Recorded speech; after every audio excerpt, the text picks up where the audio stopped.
announcement in that there will be no executive session today, this evening, so the item number 10 o'clock. I'll entertain a motion to approve the minutes for the November meeting.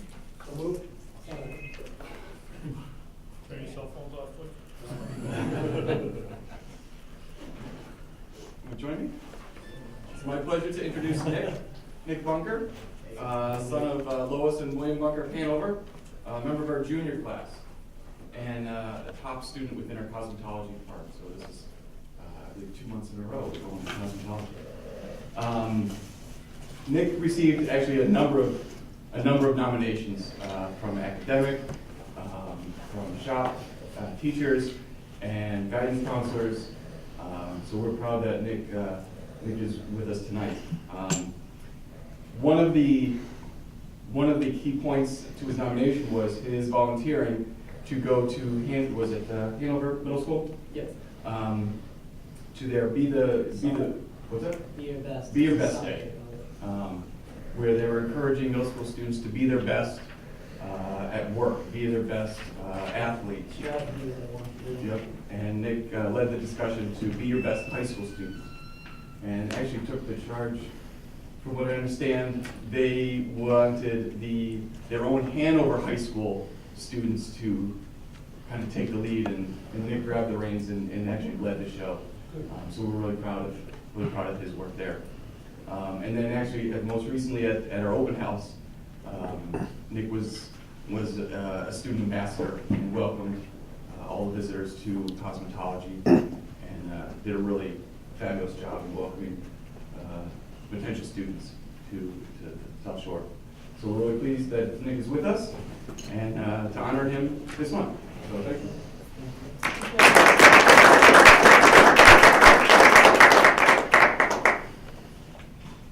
You might have overheard us a little earlier. Nick lives around the corner, and he's famous for listening for the 7:35 5-minute bell and then leaving his house.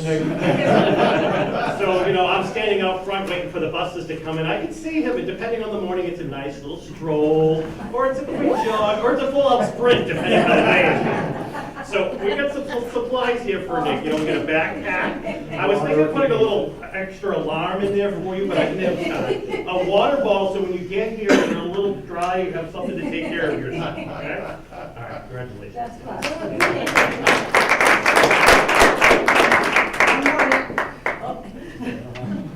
The fun never did. South Shore Vocational Technical High School Student of the Month is hereby granted to Nicholas Bunker for excellence in performance. Congratulations. Good job, man. Good job, man. Thank you. He's drinking as we speak. He's like, oh. Hi, son, it's beautiful. We need to add a bumper sticker. Okay, moving on. You ready, Bob? I'm ready. Go on to the treasurer's report. I gotta pick up my two little ones. Two little ones at my age, little ones, I know. Have a good night.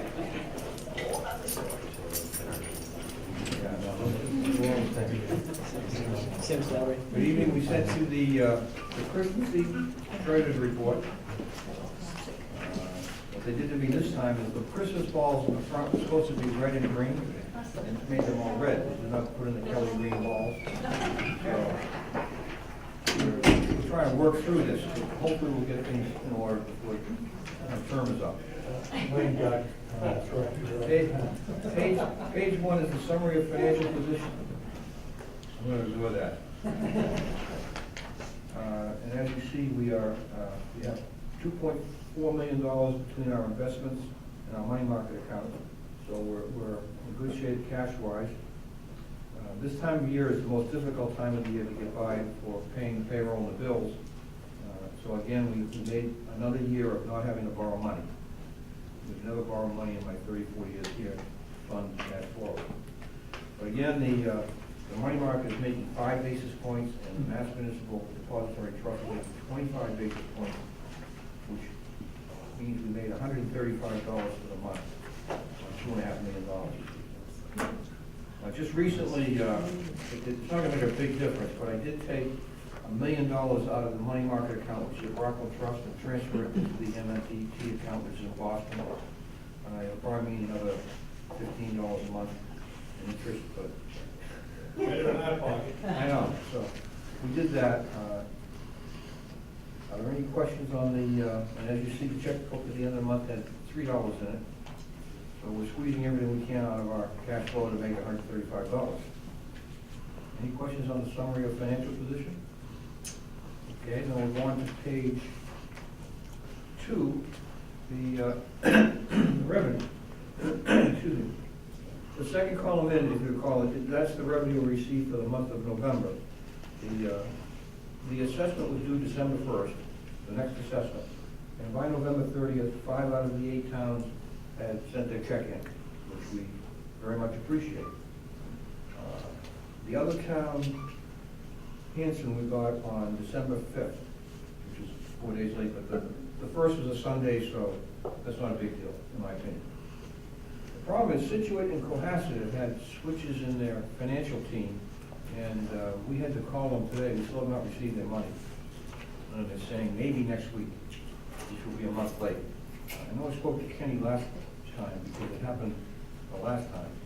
So, I mean, they need to get their act together, because if we don't get the money, we will have to borrow money to meet our cash flow needs. And they have to pay it by law on the due date.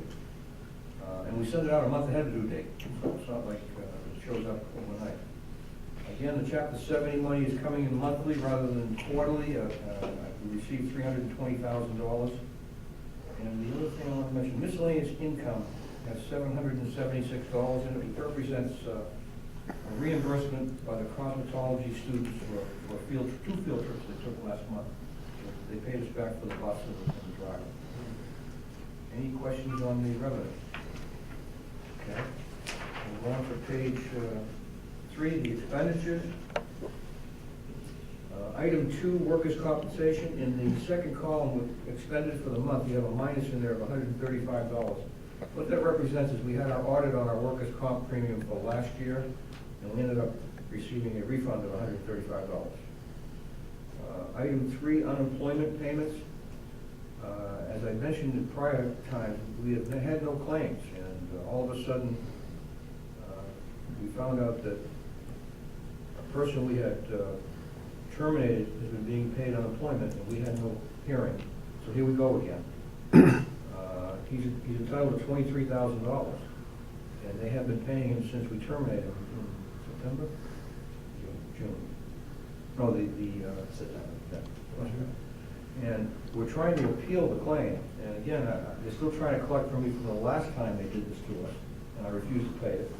And so we've written them 3 letters, certified, they have received them, and we haven't heard a word back. So in total, we have another claim that we did not sustain, but that's $3,000. So between the two, if we don't win the other one, we will spend $23,000 of the $25,000 budget. So it will be tight. But again, I don't know why they pay people without informing us, without us having a hearing. So here we go again. And the state troopers come and take me away and know why. Repairs and maintenance, item 9.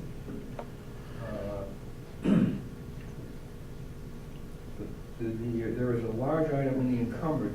We're doing work on the science lab, as Tom has mentioned to you, and the sink in there is going to be $12,000. So we've ordered the sink. That's the biggest piece in the 52 of the encumbered column. The rest are all minor repairs. Item 15, health insurance. Again, we're right on budget. I'm not concerned at this point, unless the rate goes up dramatically in May. Item 23, books and instructional supplies. We've only spent 39% of the budget as of this point. To me, there should be a little bit more spent. Like shop supplies, item 25, we have spent 59% of the budget. So I mean, the books should be around that area too. I mean, it's printed November, December. We would think we would have the new books in use. Those are about the only things that I wanted to point out. Does anybody have any question on any other line item? Yeah, Bob, question, we'll say, like, you got 11 items that you have encumbered line Yep. money. Yep. Like the shop supplies, I mean, we were coming 47,000, that's because we bought them and we're just, No, but that means we've issued a purchase order. Right. To the vendor. all right, so, We're waiting for it to be shipped to us. okay, and then he's earmarked for that, so it's coming. Okay, thank you. Yeah, when we issue the purchase order, we set the money aside. Okay, thank you. Okay, so we'll go on to page 4, the monthly expenditure chart. Again, most of the top part of it, the income is from assessments, as you can see from the Kelly Green pie chart. And then we'll move on to the cumulative report on page 5. I really like these colors. I don't know when they came up with them, but they seem to really be nice and crisp. And as you can see up above, year-to-date, for our income, the Kelly Green piece represents $3,071,000 of assessments, whereby the state has only paid us $1.6 million. Again, in the olden days, the state would pay us more than the towns, but that has been getting less and less. And down below, you can see pie chart for the expenses. And as I mentioned, the general expense, the blue piece, will start to diminish as we get further into the year, because most of those expenses are paid up front. And the Kelly Green piece of the salaries and wages is the biggest chunk of our budget. Any questions? Okay, if not, Mr. Chairman, I'd like to mention something about our search Go ahead. for the next district treasurer. So far, I'm fairly encouraged. So far, we've received 14 resumes, and the exposure has been limited as far as who we've sent out notices to. Of the 14, 4 are CPAs with municipal experience and practice for themselves. So, from my perspective, we have 4 we can interview tomorrow.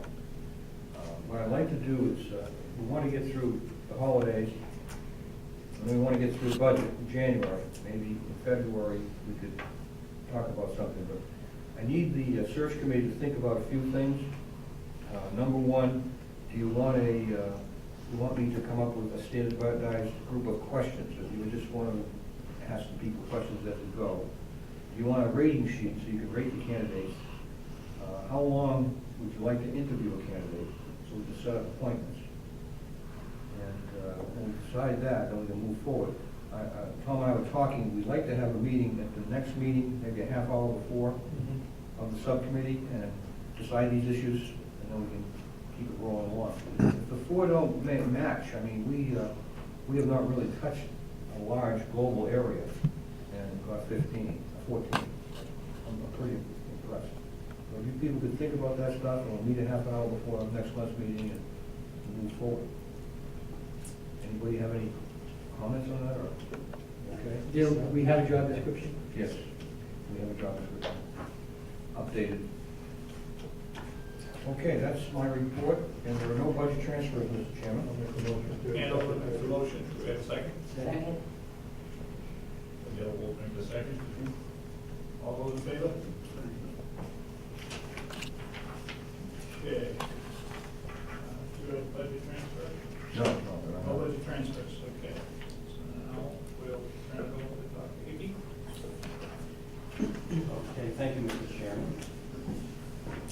Members of the committee, I'll use the screen up here, but I'll be referring to document 4 in the packet. Just here. So I was able to send out to the committee in advance a couple of documents, this presentation, and also a more detailed long-range facilities plan. So some of the items that I'll talk about tonight have been unpacked in a little more detail. But for now, this will be an overview of an initial presentation for fiscal 15. The presentation will start, I'll quickly review the mission statement and how we built this budget, give you some of the headliners, some of the things that are certainly unique to this fiscal year, go over what are some of the unique budget costs for a regional school district, and then highlight some of the major budget areas, curriculum, personnel, facilities, and capital. And then conclude looking at the overall budget numbers, where they fit into a recent track record, and some enrollment trends. Enrollment trends are obviously very important with regard to budgets and assessments. And then talk about what our next steps are going into January. So all aspects of the budget come back to our overall mission. This is our recently approved mission statement: to provide technical, academic, and social experiences so our students can do the following: be college and career pathway ready, achieve competency in technical and academic standards, and to develop work habits that foster independence, self-awareness, civic-mindedness, and a commitment to personal growth. So if we're making decisions and we're making priorities, we keep these ideas in mind.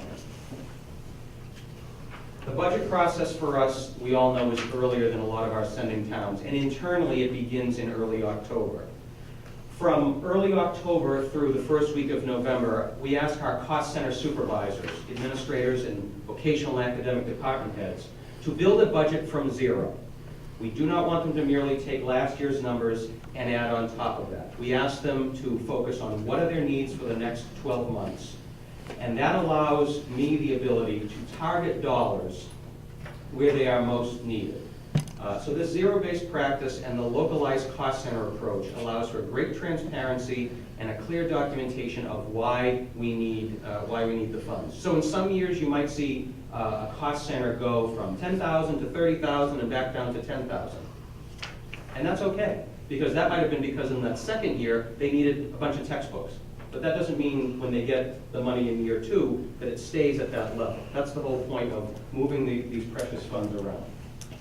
November 8th is right around the time that our fall vocational program advisory committees meet, and that's an expectation that our vocational department heads will bring their budget requests to their advisors for further validation.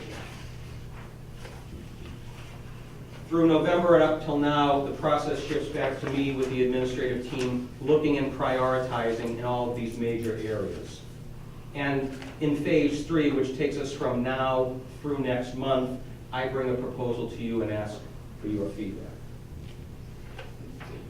This budget accomplishes several things. I believe we have a budget that will address all of the major needs for the Common Core curriculum frameworks that you read about in the press. I feel very confident that our departments are prepared in the curriculum area, and for our vocational technical frameworks as well. I'm bringing to you tonight some additional personnel requests which I feel are going to address some critical areas relative to technology, transportation, and maintenance. I'm looking to try to address, within a few years, some space and storage needs. I'm also trying again, we'll see if it works, I'm trying again to make a modest proactive investment in OPEB, as it is a liability that we are obligated to address.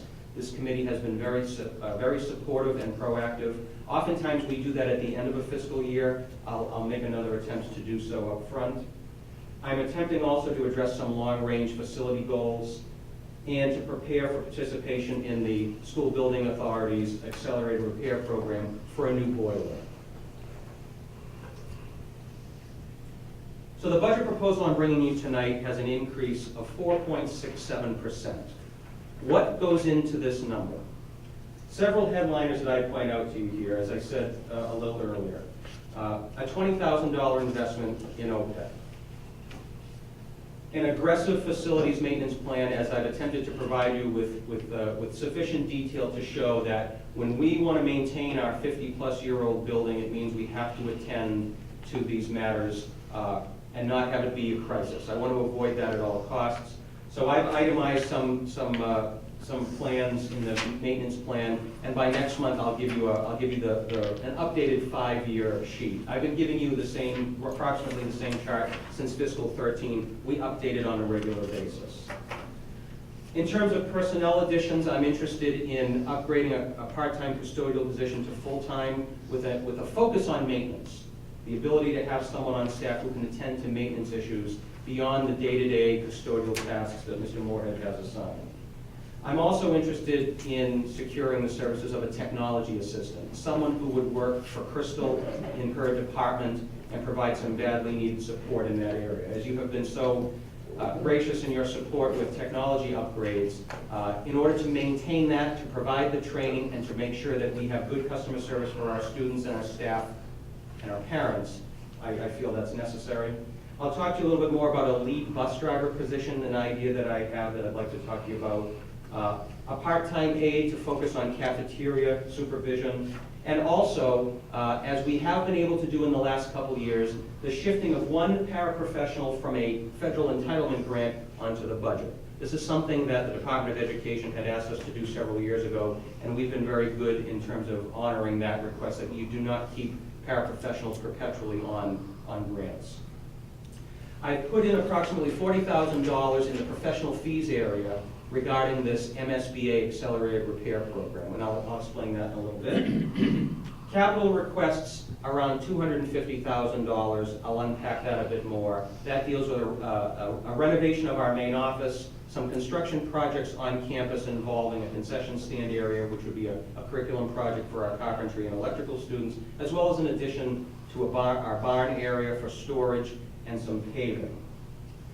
We're estimating, without having hard numbers, but looking at the best trends we have available, we're putting in an additional $40,000 for health insurance costs for active employees. And in one of the single biggest investments, again, using that zero-based approach, our HVAC program is in need of overhauling a lot of their equipment relative to some recent regulatory changes with boilers and such. So if there's one vocational program in this particular fiscal year that has, I think, made an adequate case for why we need to invest in them for this 1 year so that they can replace some of their equipment, it'll be in that program. So those are the headliners. Those would be the things that, if you were wondering what's really changed from 1 year to the next, that's it in a nutshell.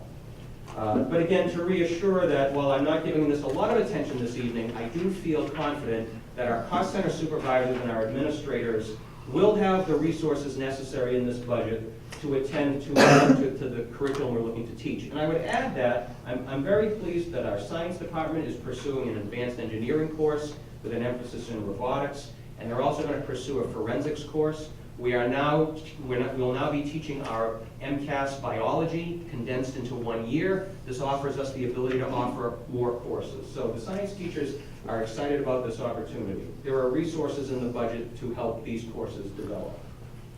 English language arts texts that are aligned with the Common Core frameworks, new textbooks for allied health, additional supplies for our engineering academy, which you might remember is an initiative that brings together the electronics, drafting, and PMT programs in a grade 9 and 10 foundational sequence. Needing some additional supplies, what we're going to do is we're going to have kids work in an integrated setting, and then by 11th grade specialize in one of those 3 areas. We'll also be using Perkins grant money for this as well. The Computer Infotech program is looking to institute new certification exams, which we're always looking to have our kids take industry-recognized exams and earn credentials that will make them more attractive to prospective employers. I mentioned the HVAC equipment, and also the Computer Infotech program and the electrical program are looking for some iPads to work into their curriculum. So I think that's also an exciting prospect as well. This next slide summarizes the estimates that I have here for our personnel requests. Again, I have a part-time school year custodian in this year's budget. That position is at the moment not filled. What I'm looking to do, the difference of about $25,000 would be to bring that position up to full-time, full year. And I see that person working on a staggered schedule that will allow them to attend to some maintenance tasks, beyond, as I said, beyond just the typical custodial tasks. The next position here would be a confidential position, as I said, working with Crystal Paluzzi. I wrote it as a network technology specialist, probably would title it technology assistant. But in essence, this is someone that's going to be able to support the technology department and what they need to do. It's the worst kept secret in the world that Crystal spends every day doing something relative to school tasks. And technology is a blessing and a curse. And I can tell you from personal experience that any number of late night, early morning, or weekend conversations about the weighty technology issues of the day, it is great that Crystal devotes herself to this school, but one person simply can't do what we now have as a new standard of supplying the infrastructure for our staff and students and parents, and then being able to turn around and provide that support. Anything ranging from who's going to hook this up for the presentation to more systemic issues involving Power School or state reporting. So I consider that to be a very high priority. Another personnel issue that I'd like to bring to you if you find that this is worthwhile, I'm interested in pursuing creating a position that I would call a lead bus driver position. Now this is something that with the increased demands of our increased bus routes, increased sports runs, I need someone on staff who can support our assistant principal and our supervisor of buildings and grounds on tasks relative to transportation that are eating up more and more of their time during the course of the school year. What I envision is this would be an ideal position for someone who is an existing bus driver for the district, looking for somebody in between their morning and afternoon runs for a few hours a day at our discretion to attend to tasks that could range anything from, we need to get a bus over to Frederickson's to be worked on. Currently, we might have 2 custodians go and do that, taking them off campus. It might involve us that when we have registry inspections on our bus fleet, we would have somebody available who could attend to that. So there are ripple effects to not having somebody that can attend to it. Certainly the scheduling of bus routes is also something that is important. Again, the reason that I'm focused on this position as an existing bus driver is that in the past we've had people serve in dual part-time positions in 2 different classifications, and that has created confusion with benefit structures and such. So I'm interested in pursuing this first with you folks at a subsequent meeting with a more detailed job description. But eventually this would be a position that I think would fill an essential role. It would also afford us the ability to attend to any transportation issues that might fall outside of the school year, even into the summer. The cafeteria aide position that I'm listing here is the administrative team is recommending additional support relative to the cafeteria. We have relied on our administrators and paraprofessionals to supervise the cafeteria. The cafeteria sessions run quite well. But because of increased special education demands of us having paraprofessionals work in classrooms, it means that more frequently than in the past, we can't always have the paraprofessional support in the cafeteria. So what I'm looking for here is a position that might be 2 to 2.5 hours a day. Someone that would come in and their focus would be on providing extra support just in the cafeteria. That would allow us to, of course, meet our federal obligations and state obligations relative to special education while still attending to adequate supervision in the cafeteria. And the last position I have on this slide at the bottom simply says aide, and that's what I referenced earlier about moving an aide from a grant position to the budget. And you've heard me say this in the past. These federal entitlement grants are not limited to personnel. So by moving someone onto the district budget, what it does for me is it affords me the same dollars that I can then invest in technology. So in this budget, and probably in the fiscal 16 budget, the amount of money that I'm putting in this budget for technology requests will be much less because I'll be able to use the Perkins federal grant and the special education grant. Instead of using it for personnel, I can use it for yearly supply and equipment needs. So we're not leaving any money on the table by moving personnel onto the budget. It is a cost to the budget, certainly, but I can also, going down the road, target those grants for supplies and equipment and professional development. Under the domain of facilities maintenance, as I've shown you in the past, we do have a 5-year facility maintenance plan. We have a 5-year capital plan as well. And oftentimes, some of those items will overlap. But again, I want to point out to you, based on the plan that we pretty much launched a couple of years ago with some adjustments to it, what I see happening going forward for this year, for fiscal 15, would be design fees, as I mentioned, for a new boiler as part of the MSBA program. We'd be entering our last phase of significant classroom renovations. As I told you in the long-range facility plan I gave you, I'm thrilled with what our support staff and custodians have done. We have about 5 classrooms left in the 1962 building that need attention. And having done this for a couple of years now, I can tell you that to replace the lighting in each classroom would be about $5,000. To work on the beadboard and the painting and the other supplies is about $2,000. So we've got it down to a science in terms of what the staff have been doing. The classrooms look great. That's where I'm basing that number on. One of the final phases of replacing some of our original doors, I have money in this portion of the budget to replace the doors to our cafeteria and our gymnasium. That's in the budget. The renovation of the nurse's room bathroom, that needs some attention. We've been very aggressive with preventative maintenance on the 1992 roof in this part of the building. Mr. Moorhead has a very systemic plan. The next phase would be about $10,000 in the next fiscal year to attend to that. I also do not want to ignore the renovation needs of some of our shops. So I'm going to ask Mr. Moorhead with this budget to prioritize a couple of shops. PMT and Auto Body were painted last year, and I would be asking him to prioritize a couple more shops that would need painting. And in addition, we have one final section of paving in the front of the building, furthest down, that would also be part of this budget as well. And of course, the other facility improvements are going to be discussed in the capital section.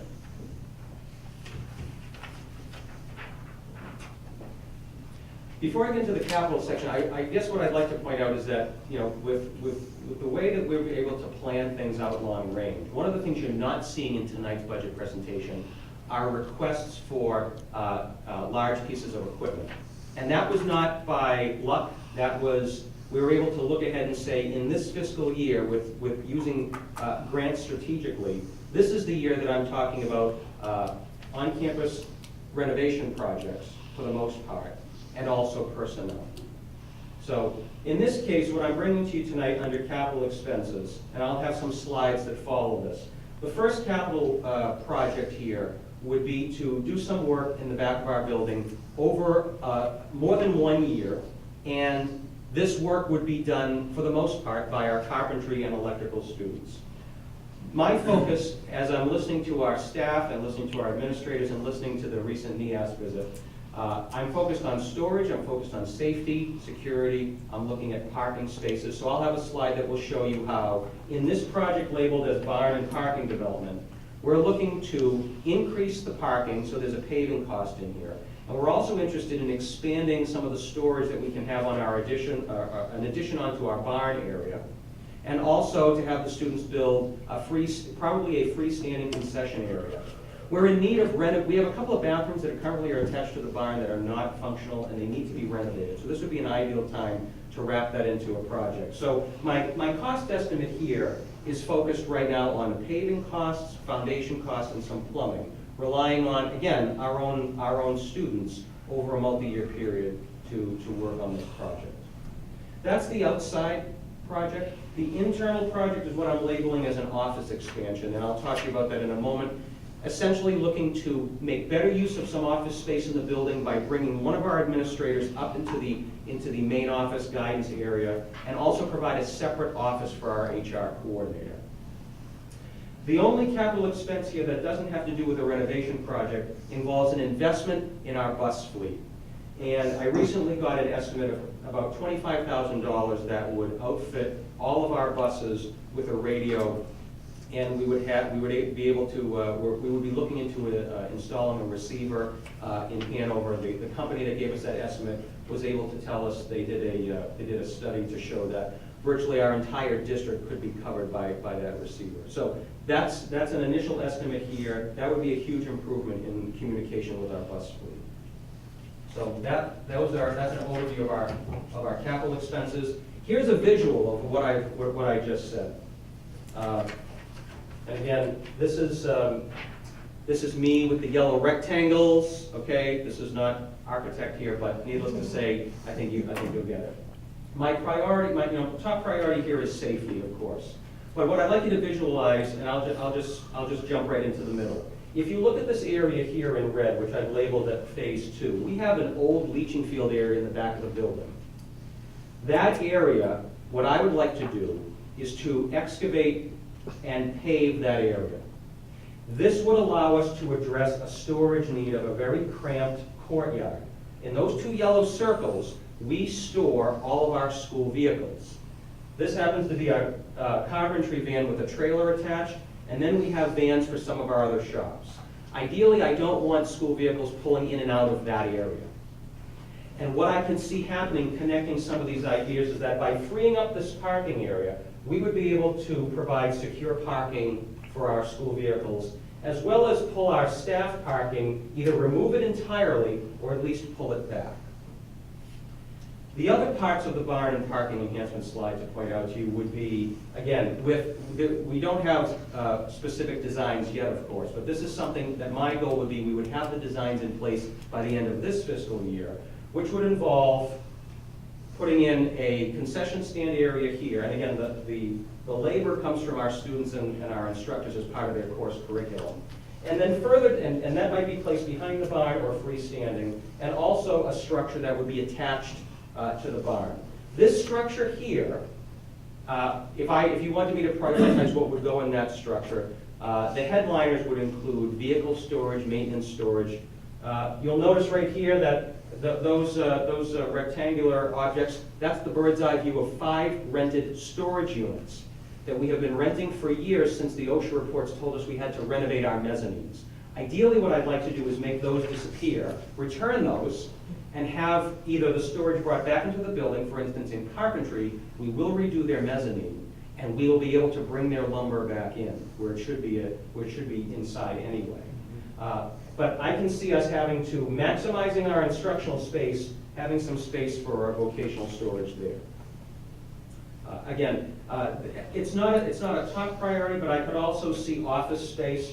I could also see office space in this area. But again, that's kind of in the shopping part. But conceptually, we are addressing safety needs that we can recognize in terms of space, and several other needs as well. This is not something that will be done in 1 year, but this is something that certainly could be, we could certainly start it. The main office renovation, I'm just going to go right to the slide here. This is an example of one of the drawings. Since putting this in the presentation, we've had some additional work from the designer. So this is not actually the version that I would be recommending. And I earlier tonight had an opportunity to meet with members of the Capital Project Subcommittee. Basically, here's our main entrance here. In an earlier version of this drawing, we were going to expand the receptionist area closer down to the front door. We've concluded that that is not the best, that's not the best approach. So instead, what I'm proposing in this main office renovation would be, we wouldn't expand the receptionist area. The receptionist area would stay here, that's an R.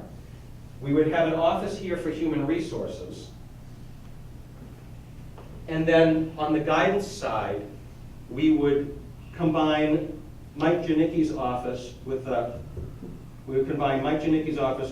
smaller office, creating a conference room.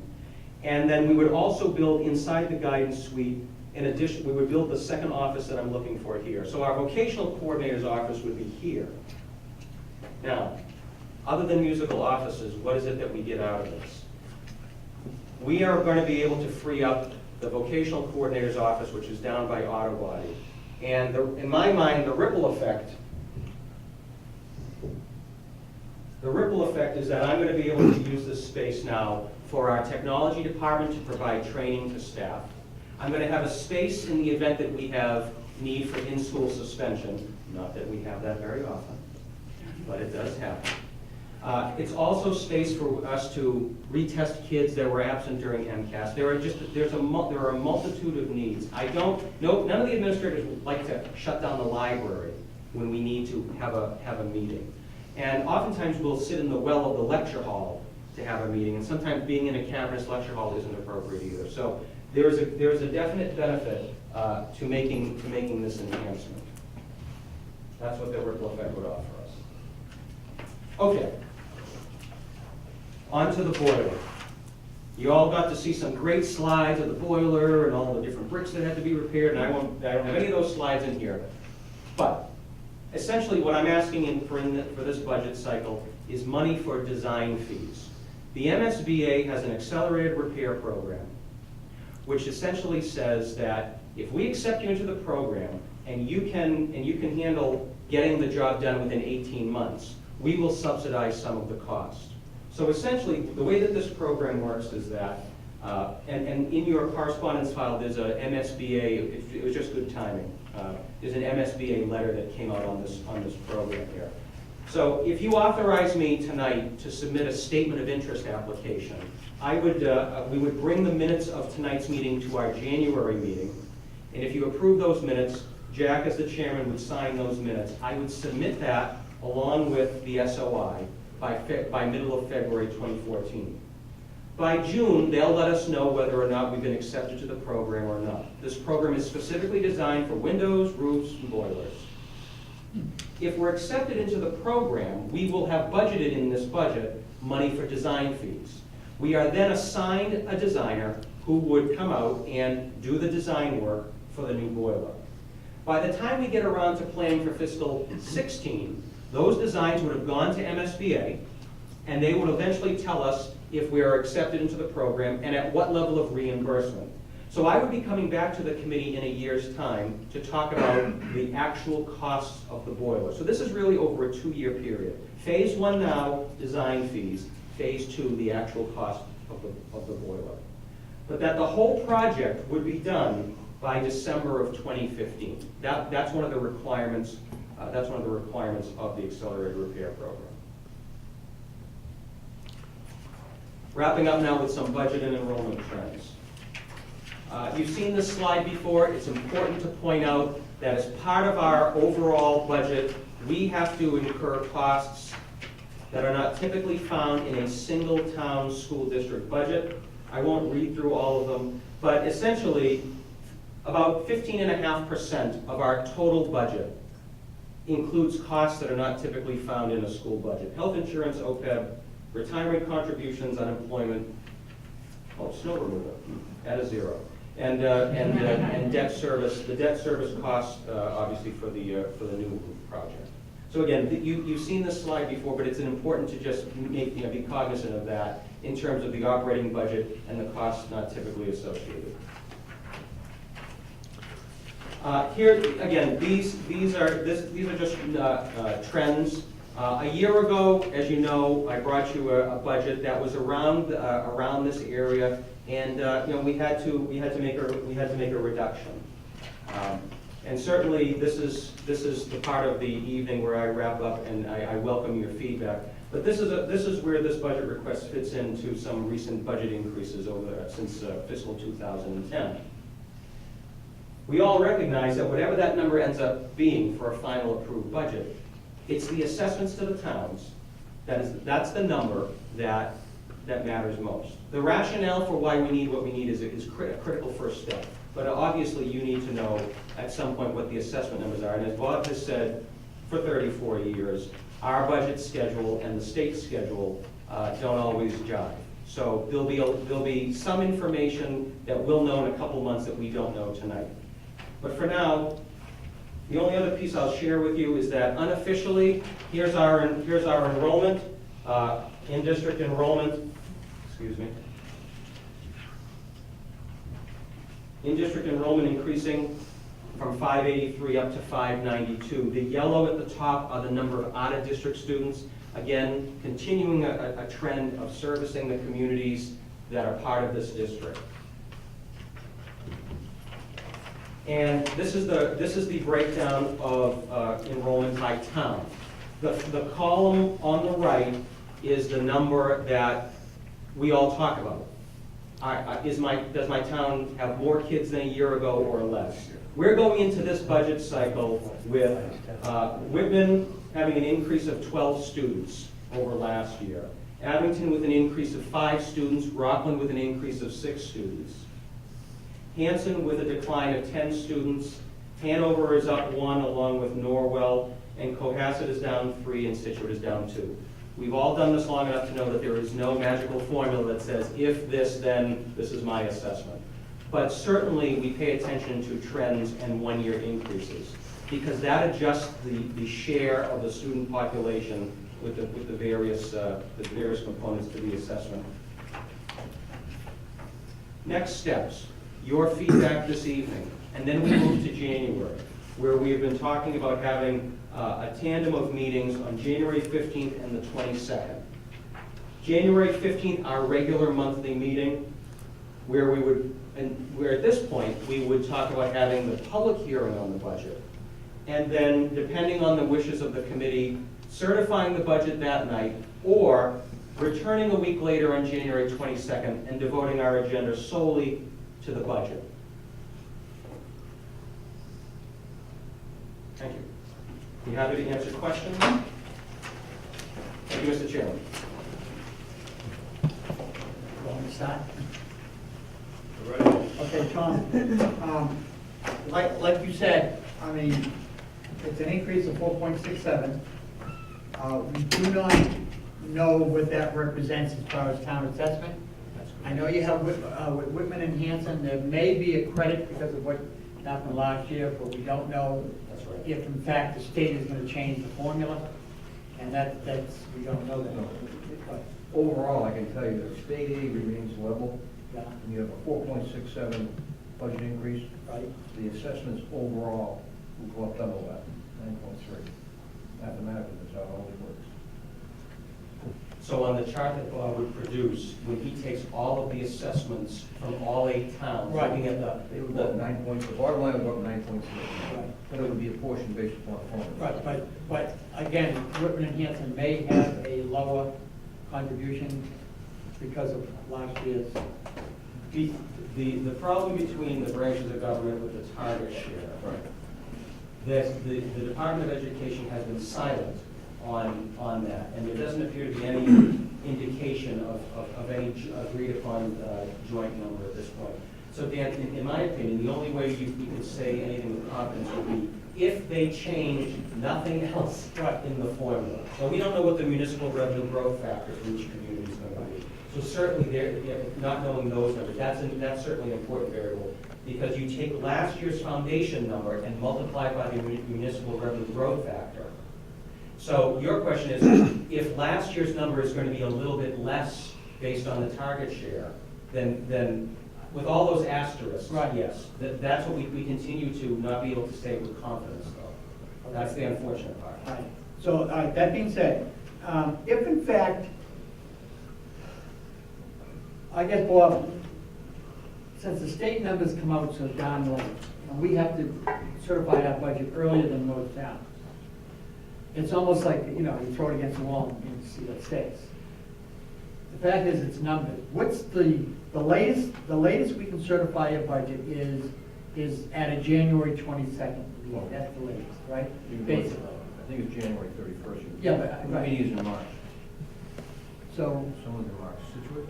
I think it's 30 days prior to the next meeting, isn't it? 60 days. 60 prior to the days. first meeting. so let's target, we'll say the 22nd is the last day. Would we be any closer between the 15th and the 22nd to actual numbers? We didn't know last year until Right. June. Yeah. I believe the governor's budget by law is required to come out the last Wednesday of January. And with that, again, as with last year, that's one of the branches of government's opinion on building a budget. Last year, we know there's plenty of press on, this was a budget going to be based on revenue enhancements, et cetera, et cetera. Yeah, that's tough, because in years past, it was House 1 was the floor, and it could only get better after that. And for many years, that's what we were able to rely on. That's not the case. Looking at, what is it, roughly a $500,000 increase over last year. Looking at that, it doesn't seem, it seems comfortable. But the fact is, it may seem comfortable in a whole, but it may not be comfortable in certain towns that have increased in students or for whatever reason. Looking at the budget, and if in fact we grab what our estimated assessments to the town would be, and we look at it, I don't care what town it is, we need 6 out of 8 towns, right? If we think that we're gonna have a problem with a couple of the towns, I mean, something we thought last year, but we didn't, where in the budget what would you look at, like you did last year, to cut, so that we would feel comfortable presenting it to the towns, and that we would get the 6 out of 8. Last year, we got 8 out of 8. And I think, Dan, when I recall back to last year, we had an initial number, and then with some feedback from the towns, we then certified a lower number. So that is something that the committee has as an option. So you obviously can't, we all know you can't certify a number and then go back and increase it. Right. But if I was going to answer the question right now, in terms of where would I look, I would look at the the capital projects that are presented to you relative to the barn and the pavement. In reducing that number it would probably reduce a few tenths of a percent. We might just stretch out the project over a longer period of time. Yeah. But again, I'll follow the lead of the committee in trying to make the best possible decision. The question is whether or not the decision should be made now, or whether it's something that, again, the committee can certify a number and then reduce it at a later date, depending on factual information. I mean, even if we get House 1, we also know that, what do we do with that information? Some school districts take the Chapter 70 number from House 1 and run with it.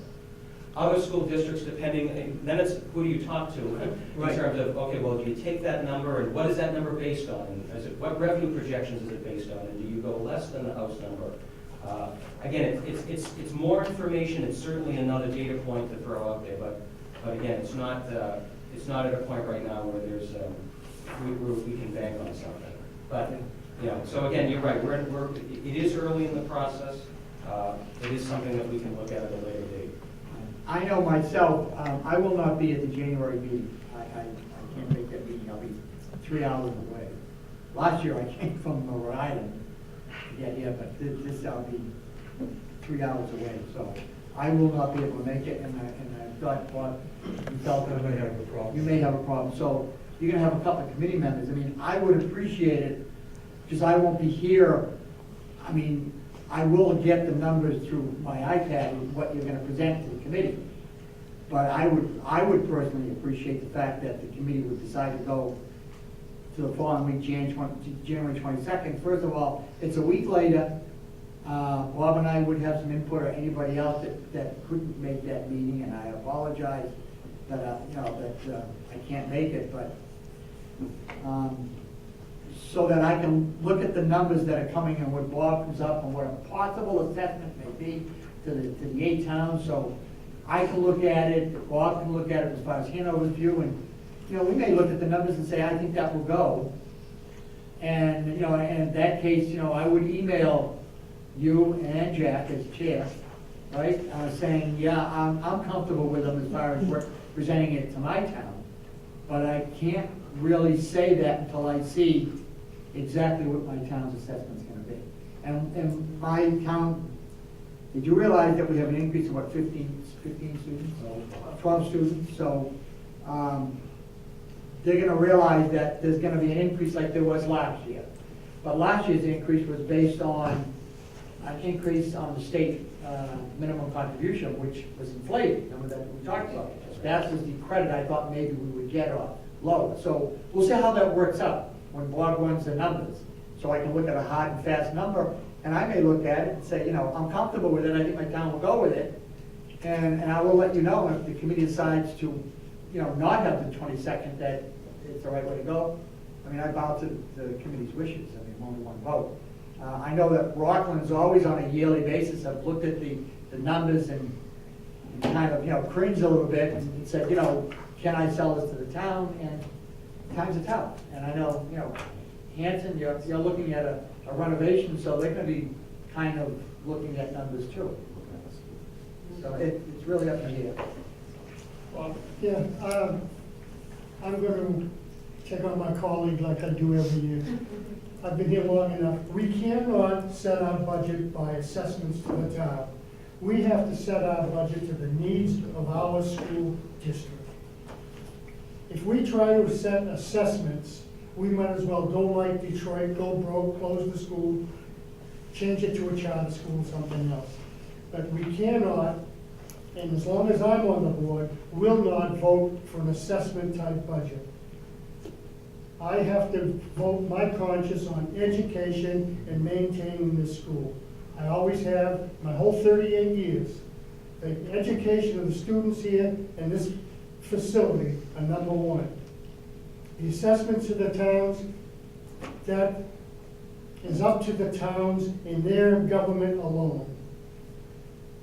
If the person of this committee that represents that town can't sell it, well then, there's the prerogative, if we don't get our 6 towns, well, they have a prerogative of making us revise our budget.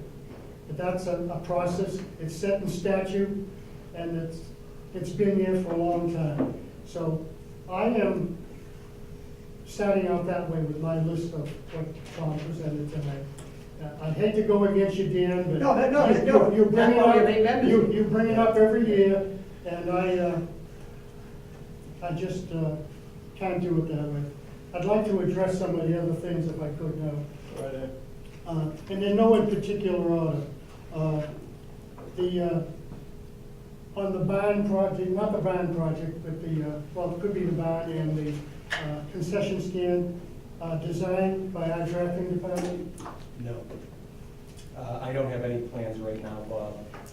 My goal would be that over the next 6 months, Yeah, but this I would be mean, done. could they do that instead of going outside?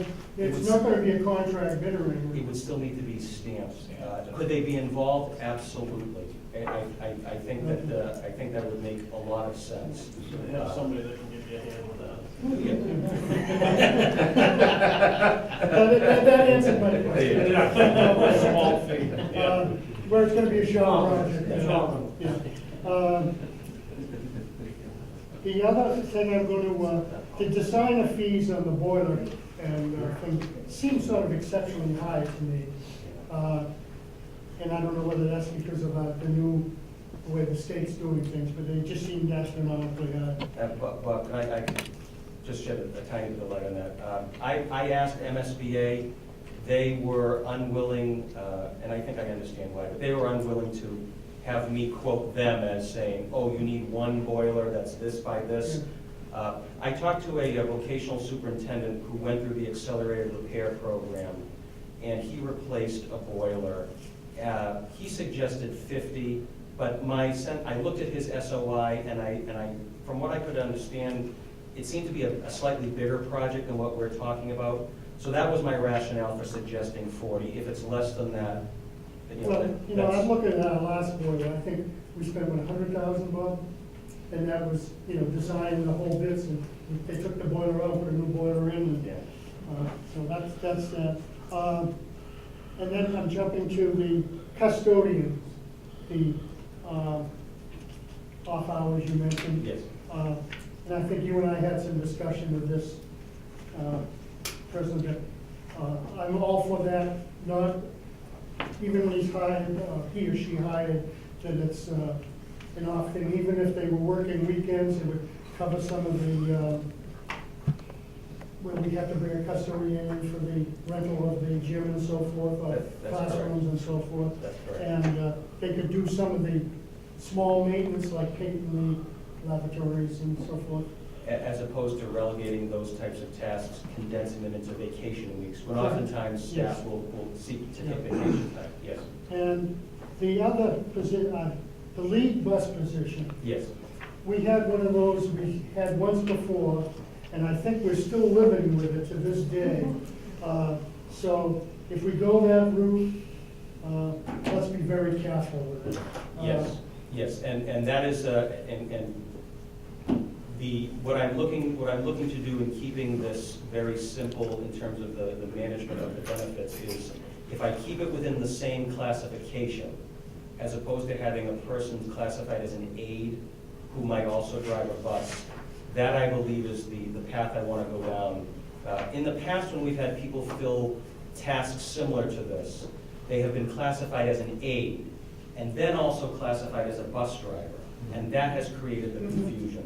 So what I'd like to be able to explore with the committee, and then with the union, would be the creation of a position in that classification with those benefits. It's one column, it would be easy to administer, there would be no gray areas, because we'll spell it all out up front. But I agree, it's something that I would look at very carefully. Design fees, and I have one other thing, and this one would, my own sort of way, I figured that maybe a 4.75% budget, and dedicating it something like 0.08 increase over what you're presenting us, and we could dedicate it to more technology that gets in the direct hands of the students, as well as support Crystal, because she handles that, instead of going alter per new aid and so forth. But if it took more laptops for the kids, or Nooks, or whatever they call them, iPads. So that's my thought. I've had my 2 cents. Yeah, Dr. Hickey, on your radios for the buses, which I'm all for, my concern is who monitors them on this end? If you have a bus driver saying Cohasset, asking for assistance, Right. who's here monitoring? Our early discussions, Bob, have been anchoring that out of the main office. What we would need to investigate further would be the monitoring of this, the afternoon run. So that's an area that administratively we haven't talked that through. Well, I was wondering, afternoon and early morning, I've seen them leave at 6:30, and that's before, I assume, a lot of your office staff comes in. Mark Aubrey wakes up the roosters, but no, that actually, Bob, is something that we talked about on I'm the here at early. 6. Okay, Yes, we- God bless you then.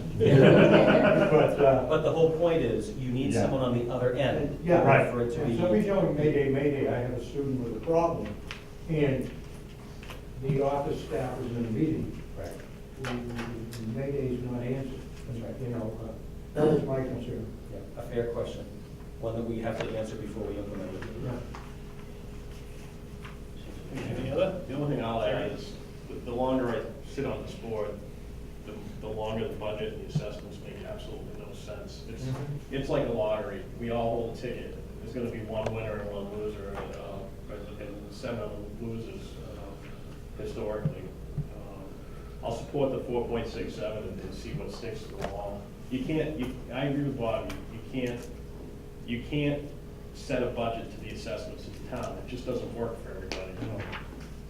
Unfortunately, my town gets whacked because we have the highest number of kids here. That should send a message back home to Rockland.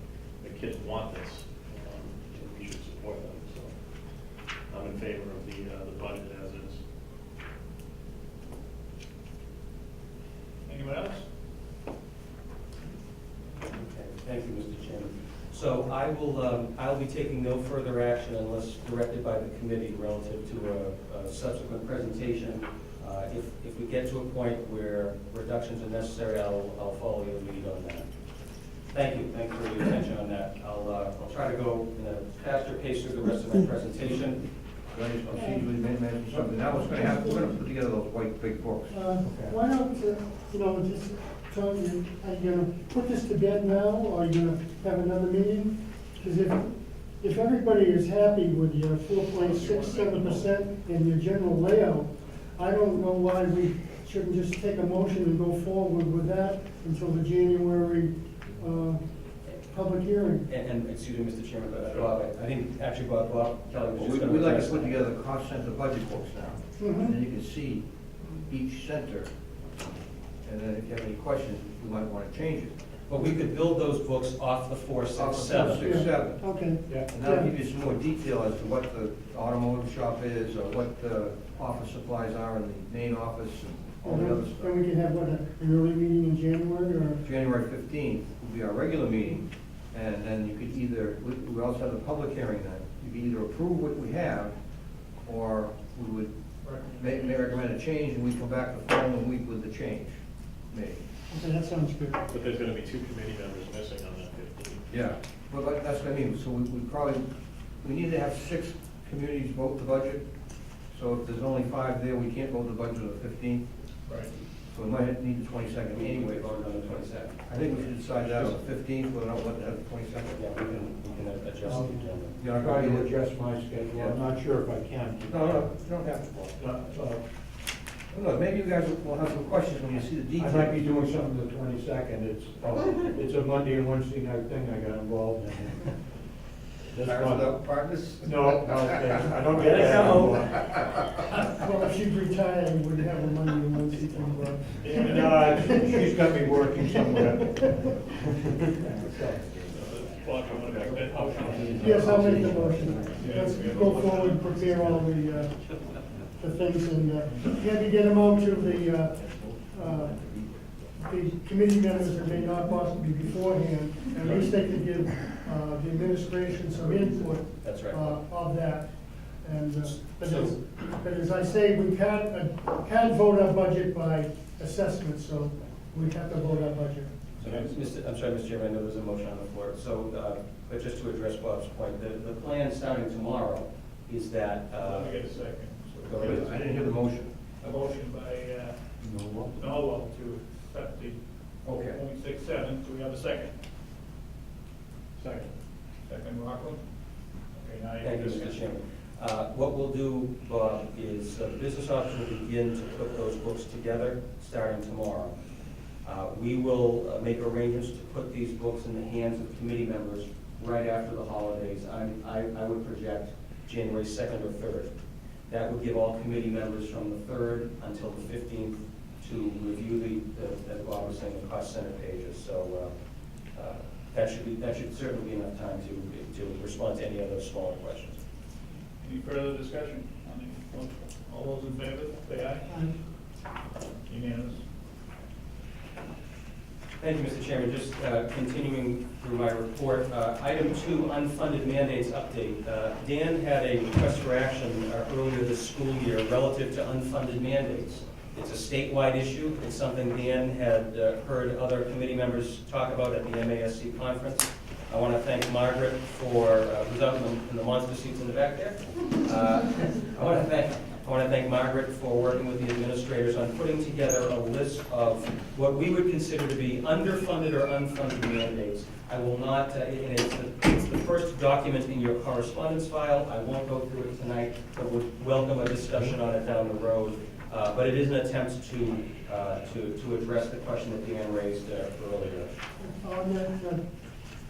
I believe our association also, and I read one of the recent newsletters that Dan goes to, they're trying to do something with that, so maybe if you forward that to them to maybe give a little heavier tickle on the part, because I think they're going up to all those muckaroons work up there to see if they can get something fixed on it. Yeah, I think it's important to note, to have the organization know that the vocational community also has some unique unfunded mandates. One example would be, we are required to have a 90-day exploratory program for all of our vocational programs. With that comes a lot of consumables.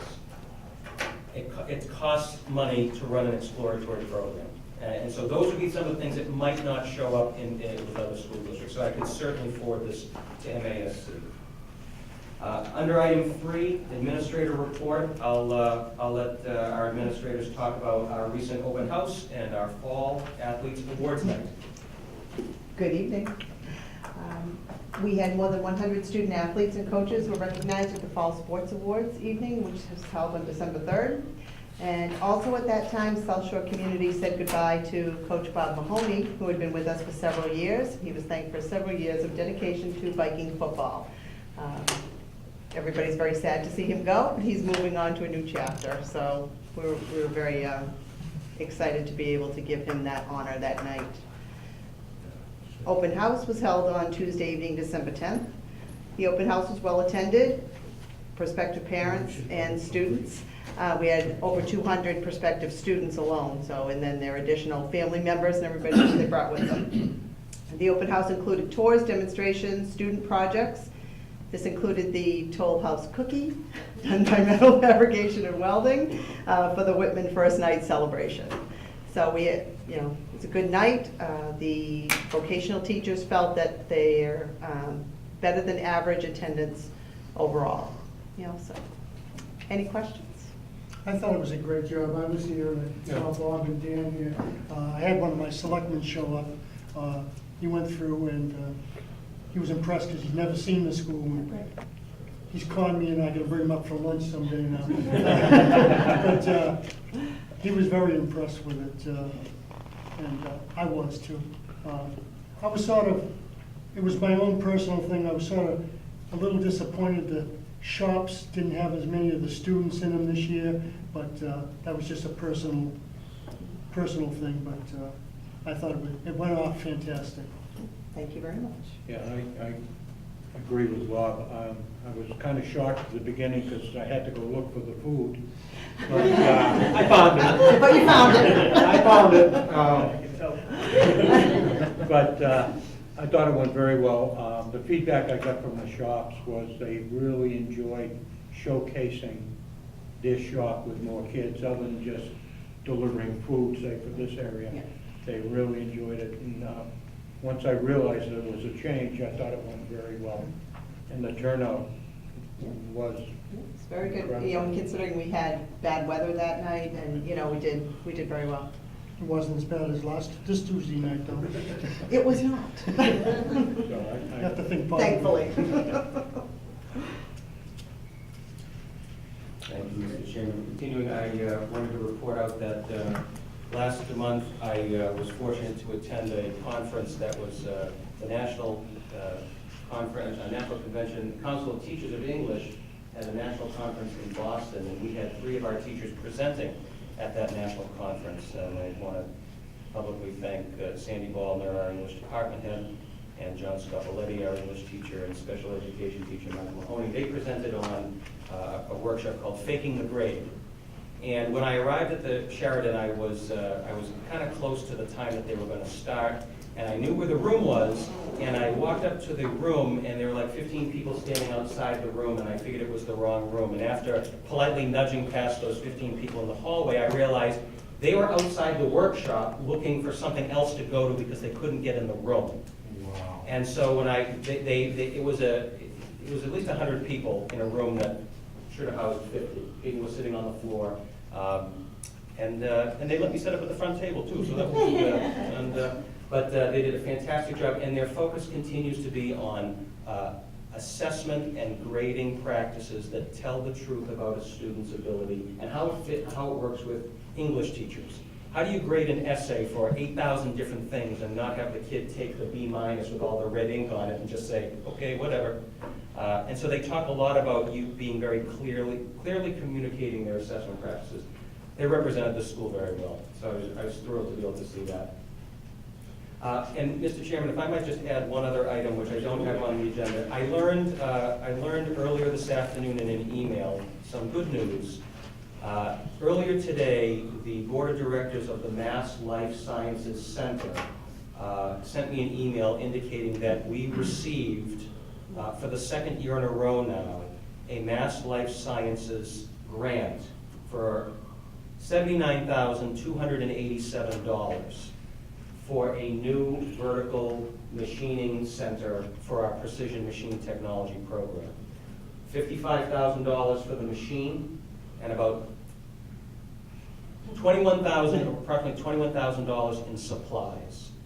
This is an item that this program needed. I'm happy to tell you this because it means I am not going to need to put it on the long-range capital plan because the Mass Life Sciences Center is going to pick up the tab. So I was thrilled to get that tonight. I had emailed a week ago saying, when are we going to know? I've got a committee meeting on the 18th, and they said, well, the board's meeting on earlier in the afternoon. So I'm thrilled about that. That's a purchase that we'll be able to make somewhere between July and December of 2014. So I'll go out on that high note, Mr. Chairman, and turn it back over to you. Thank you. Finished business. Now we get the repair program, MSBA accelerated repair program. Mr. Chairman, can I speak to that for a moment? Sure. If I could direct your attention, members of the committee, to document number 6 in your packet, which is the gold-colored couple of pages. The second page of this document is the official motion that I would need to ask a member of the committee to read out loud, and then get a second and then a vote. And again, to just quickly point to this, this is the motion that would authorize me, as I said in my presentation, to submit a statement of interest, an application, if you will, to participate in this accelerated repair program. I'll make the motion. Read it. Yeah, We have to read it? Yeah. Resolved, having convened an open meeting on December 18, 2013, the South Shore Regional School District Committee, in accordance with the charter, bylaws, and ordinances, has voted to authorize the superintendent to submit to the Massachusetts School Building Authority the statement of interest form prior to February 14, 2014 for the South Shore Vocational Technical High School located at 476 Webster Street, Hanover, Massachusetts, 02339, which describes and explains the following deficiencies and priority categories for which an application has been submitted to the Massachusetts School Building Authority in the future. Priority number 5, replacement, renovation, or modernization of the heating system in a schoolhouse to increase energy conservation and decrease energy-related costs in the schoolhouse. And hereby further specifically acknowledges that by submitting this statement of interest form, the Massachusetts School Building Authority in no way guarantees the acceptance or the approval of an application. The awarding of a grant or other funding commitment from the Massachusetts School Building Authority or commits the South Shore Regional School District to filing an application for funding with the Massachusetts School Building Authority. Second? Second, Hanover. All those in favor? Aye. Unanimous. Thank you, Mr. Chairman. You're welcome. Okay, new business, surplus equipment. I'll ask for a motion for document number 7, crafting stools. I'll make the motion that we Second. accept that. Hanover, do we have a second? Second. Michelle? All those in favor? Unanimous. And I ask for document 8, a motion for document 8, which is 13 youth servers and 4 youth monitors for the CIT program. I'll make the motion, we accept those, the donation. Hanson, all those in favor? Unanimous. Okay, and there is no executive session. Warrants. Warrants for approval, warrants 10 and 11, totaling $865,575.64. Second witness, all those in favor? Unanimous. Any requests for action? Yeah, John, you can talk about tomorrow, we're gonna get down on tomorrow, and I'll elaborate on it, on the cookie. They're gonna come and cook the cookie for first night. Yeah, so again, as Margaret mentioned earlier in her presentation, our metal fabrication welding program has been working very closely with the First Night Committee in the town of Whitman. And tomorrow, members of the committee will be coming to pick up the cookie at long last. There's been a significant amount of interest, and when I drop my son off at daycare in the morning, the lady that works for the YMCA, her husband is part of the committee, and I have given daily cookie updates. It's been fun. Yeah, it's been a fun process, and it's a great municipal project. Dan, in terms of the details, after your committee gets it back. Right, okay. Going on that, last night at our Board of Selectmen's meeting, our chairman, Carl Kowalski, read a proclamation, which you will be presented tomorrow, and it actually makes December 31st, South Shore VOTEC Day in the town of Whitman. It's a proclamation signed by the Board of Selectmen, and it'll be presented to you, I assume, by our chairman when he comes to pick up the cookies. I'll try to be here if I can make it. If not, you got my signature on it as vice chair. Thank you. Okay, anything else? No other requests? I'll make a motion to adjourn. With all due respect. Second. Hanover, all those in favor?